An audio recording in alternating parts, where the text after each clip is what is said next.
Touchdown Taiwan! Nagbagaling nga ako kaya gusto kong tumulong. Pero sa sobrang bigat, ayan, hinayaan ko na lang din si Dudong. Andito na nga pala kami sa Taiwan, Mima.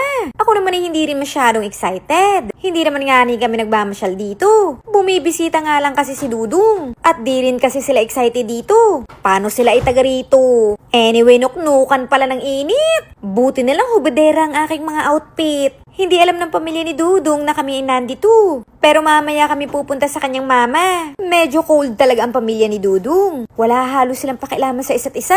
Look nyo naman si Dudong, parang gusto na maging vlogger. Nayapak siya nang gumamit ng aking Osmo Packetry. Abat mukhang magkakaroon na ako ng kompetensya. Maya-maya maririnig ko iyan ipamima-mima. Medyo luma na nga mga building din sa Taiwan. Eto nga't pagod na kami, Mima. Dalawa lang sila Dudong na magkakapatid. Yung isa ay babae, halos kaedad niya. O, panis kayo sa taxi driver, may credit card pa. Sa W Hotel nga pala kami nag-check-in malapit sa 101. Medyo ako nga ay na bad trip. Kasi shiminding ang aking request. Pero dahil nakita ko ito, bakit change mood na, Mima?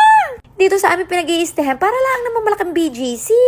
O, garne ang kanyang atake. Nag-check-in lang kami, tas maya-maya pinuntahan na namin ang kanyang mama.